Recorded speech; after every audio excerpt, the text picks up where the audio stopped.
Assalamualaikum Ustadz. Oh ya, Izin tanya. Tadi yang disampaikan Gus Baha tadi di awal, intinya bagaimana supaya semua tindakan kita tidak menimbulkan kejahatan bagi orang lain. Izin, kebetulan saya seorang ibu Pak, dengan anak sudah remaja dan sekarang musimnya adalah game online Pak. Jika nanti ketika saya melarang, saya minta solusinya ataupun pripun nggih pendapatnya. Nanti ketika saya melarang, istilahnya jangan banyak main game online.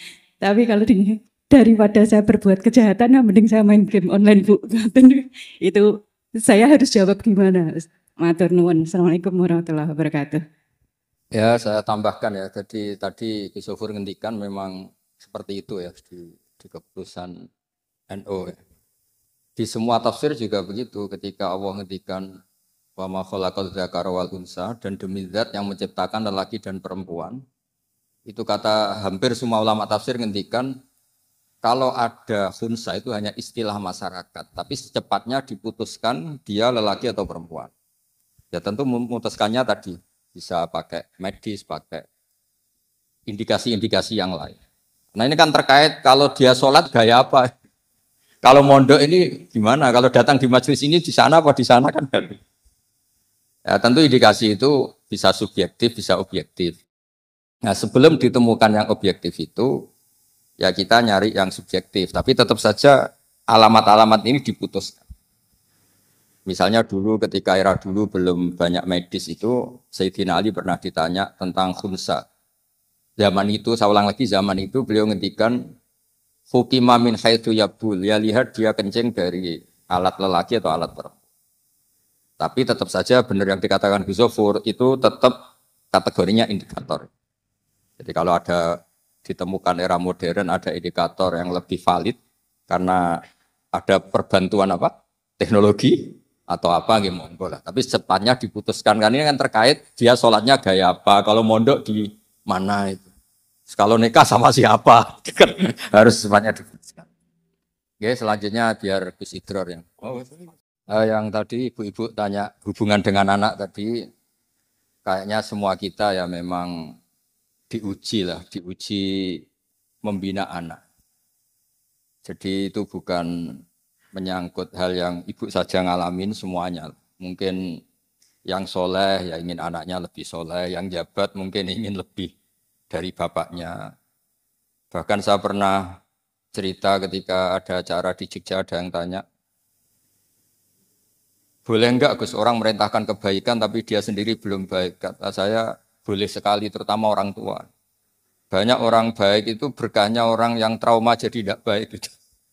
Jadi di Indonesia itu saking baiknya itu kalau ada nyuwun sewu maling ketangkep, itu doanya gini, wis dong bapak tok sing nglakoni kowe aja. Artinya gini, semua orang tua kita itu baik, bahkan ketika buruk pun ingin itu berakhir di beliau, tidak sampai anak-anak.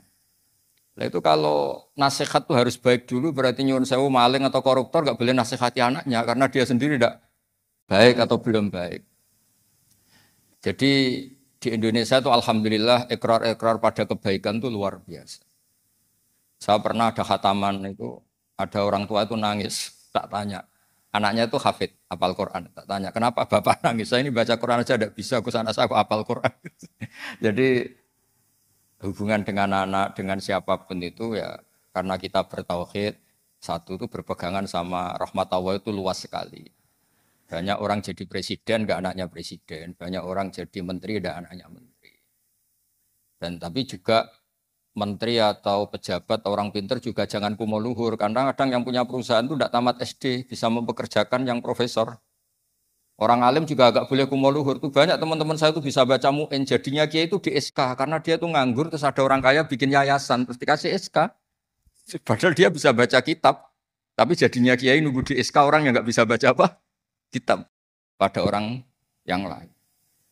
Jadi kayak saya di sini kesannya kan keren di atas, tapi nggak keren sama sekali karena disuruh Pak Atmaja, ayo Gus Pak duduk manis cerita cara masuk surga, lakukan.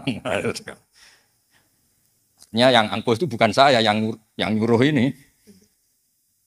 Ya, jadi tapi saya mohon lah, pokoknya yang masalah-masalah sosial tadi kata Gus Gofur, Gus Rob semuanya hubungannya tuh harus husnudzon. Husnudzon itu ya berbaik sangka. Nah, nanti kalau terbukti salah, husnudzon kita terbukti salah, orang ini memang penipu, memang jahat, ya dibahasakan ya kita harus waspada. Tapi jangan terus dirubah. Husnudzon sekarang nggak relevan, yang bagus itu suudzon, ya nggak boleh, hukum agama dirubah-rubah gitu nggak boleh. Kalau husnudzon terpaksa salah ya bilang aja kita harus apa? Waspada. Jangan lalu mengganti fatwa menjadi husnudzon menjadi apa? Suudzon. Ya saya kira cukup. Assalamualaikum warahmatullahi wabarakatuh.